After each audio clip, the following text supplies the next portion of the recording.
Well, hello and welcome again to our reading of the Greek New Testament, and we're reading the Gospel of Matthew. We're up to chapter 18. This particular series of pericope occur in both Mark and Luke, as we see from here. And we start off in ekene te horai proselthon hoi mathetai to Iesu legontes. Tisara medzon esti ente Basileia ton uranon. And in that hour the disciples, they came to Jesus, saying, tis ara is often used to introduce a question, and we have medzon, which is the comparative. So it's literally who is greater in the kingdom of the heavens. Now, New Testament Greek, generally, it does have some examples of the superlative of adjectives, but in many cases the comparative is used in place of the superlative. Superlatives are fairly rare, so we might translate this who is the greatest, even though it's literally who is the greater in the kingdom of heaven. Kai pros kalisamenos paidion estesen auto in meso auton, kai epen amen lego humin, eien mestrafete kai geneste hos tapaidia. Ume es elthete esten Basilean ton uranon. And having called paidion a child, could be of either sex here, although it's, well, we don't know because it simply uses the neuter. He caused it to stand in their midst. This is from histemi. It's the transitive version of histemi. So he caused it, that is agreeing with paidion, to stand in their midst. And he said, truly I say to you, ean me, unless, straphete is from strepho, to turn. We have here a subjunctive, so unless you turn, or perhaps it could be passive here, you are turned, but often just in active sense. So unless you turn and you become hos tapaidia, like the children, ume plus the subjunctive, strong negative, you will never enter into the kingdom of the heavens. Hostis un tapenose, hiauton hos tapaidion tuto, huto estin homedzon en te Basileia ton uranon. Whoever therefore, now this is from the verb tape noo, it's an omicron contract verb, this is a future. So whoever therefore will humble, tapenos is the adjective meaning humble or meek. So whoever therefore will humble hiauton himself, hos tapaidion tutor, like this child, one of the many uses of hos, hutos estin, this one is homedzon, well, either the greater, or if we take this as a comparative for superlative, the greatest in the kingdom of heaven. Kai hos ian dexetai, hen paidion toi uto, en to onoma timu eke eme decatai.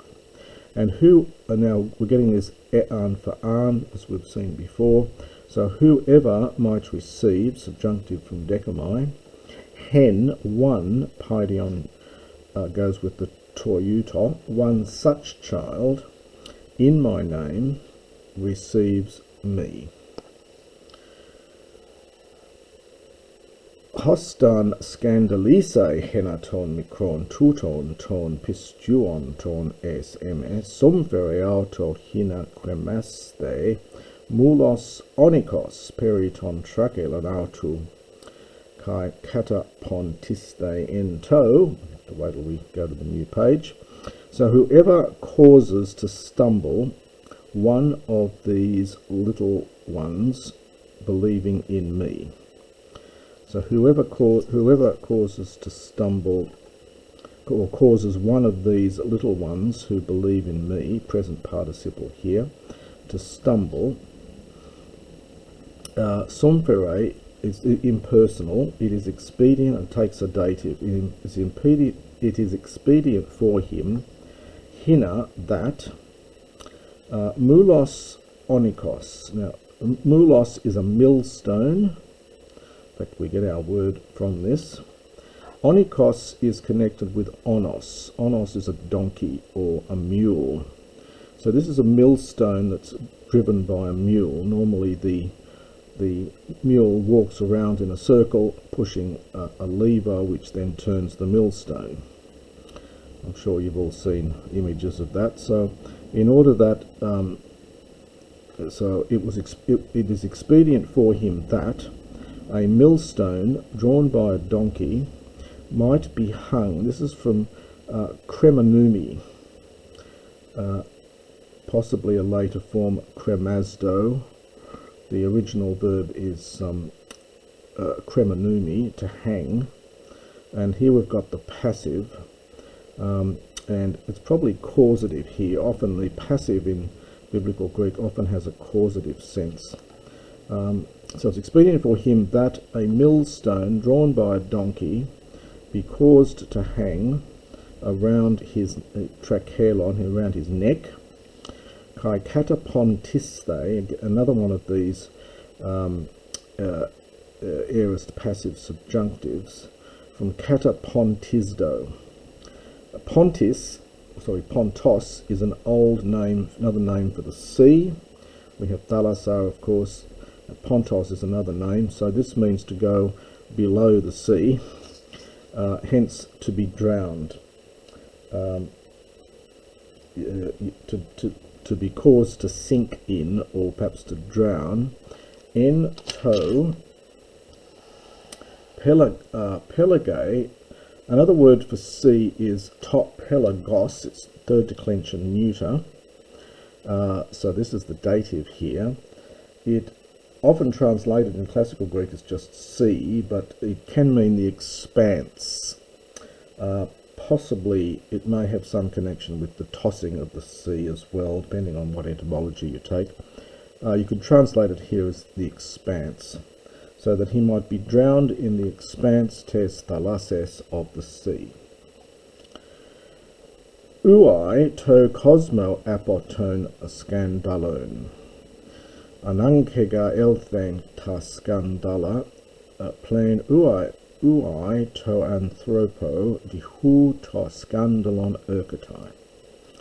Now we get these woe statements, the oi, the uai, which we see several times in the New Testament, generally followed by a dative. So woe to the world, from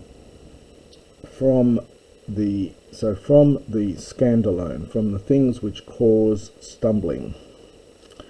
For it is necessary for stumbling blocks to come. Plain, often used in New Testament Greek in the sense of just a very strong but. In classical Greek, plain means except that, but here it's but woe to the man through whom the stumbling block erkatai comes. E decer su e hopus su scandalize se, if your hand or your foot causes you to stumble. Ek kopson auton, this is from ek kopto, aorist imperative, cut it off, kai bale, and cast it from you. Kalon soiestin, it is good for you. We would probably say in English it's better, but it is good for you, esealthen, to enter into life, colon e colon. Colon, word for meaning crippled, which I think we may have seen before in either this or one of the other Gospels. So crippled or lame,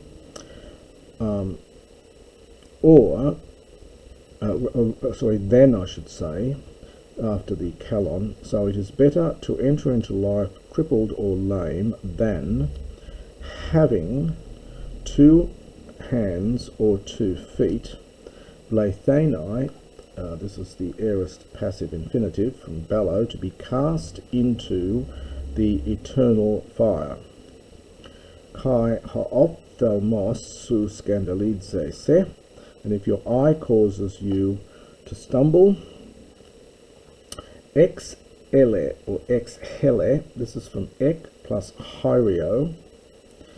The aorist of hyrio is halon, which is a hard breathing epsilon iota lambda omicron nu. Halon, and the stem of halon is hell. And we have here the aorist, strong aorist imperative from hyrio. So pull it out and cast it from you. Kalon estin monophthalmon, eston soen eselthen edua ophthalmus ekon ta blethena este gehenna tu puros. For it is better for you to enter into life monophthalmos, you can see the roots of this, with one eye.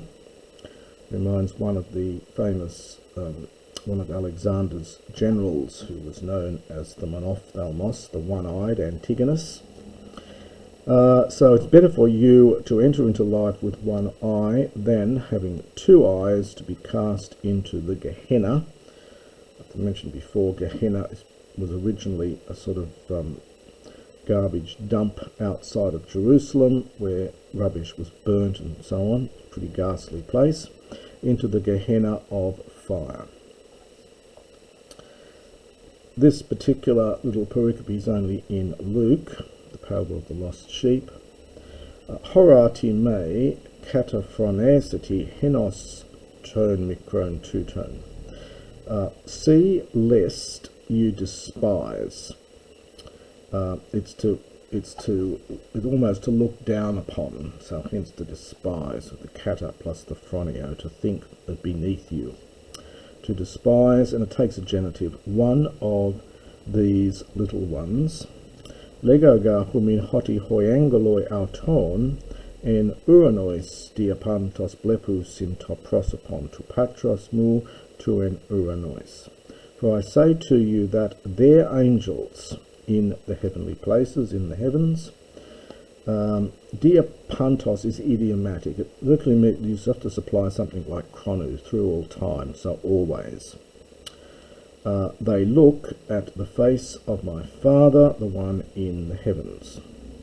This verse gave the idea that one has a guardian angel, because it says auton, hoi angeloi auton, their angels. From this we have the idea of angels looking over you. Tihumin doke, what does it seem to you?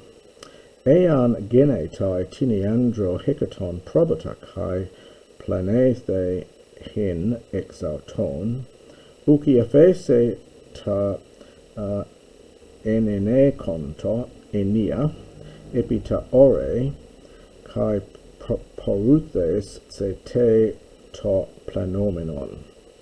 So what does it seem to you that if geneta it happened to a certain man, or rather if there was to a certain man 100 sheep, neuter plural, singular verb. So if there were for a certain man, so dative of the possessor here, so if a certain man had 100 sheep, kai hen ex auton, and one of them planethe, again this is this causative sense from these aorist passives. So one of them was caused to wander. This is from planao, and we have an aorist passive subjunctive here after the air. Uki, introducing a question expecting the answer yes. Will he not leave from Aphiemi? The 90 enia, the 99. Better Greek might have put a chi in here or something. It just says the 90 and then 9, much as we do in English. The 99 on the mountains, ta ore, from oros, and having gone, he seeks the one having wandered. This is from participle from planao is we get our word planet from this, from planao is the verb. And if literally it might happen, understand, for him to find it, Amen lego, truly I say humin to you that Kaire epato malon e epitois enene contra enia tois me peplane menois. So I say to you that he rejoices over it more than over the 99, and in apposition to that we get this dative participle here, the ones not having wandered. The ones not having wandered. So this is a perfect participle here. Hutos ugesti thelema empros then to patros humon tu en uranois hina apole tai hin tone micron tuton. For thus it is not the will, literally before your Father who is in heaven, that one of these little ones, apoletai, might be lost. Subjunctive after hina. And that's the first part of chapter 18.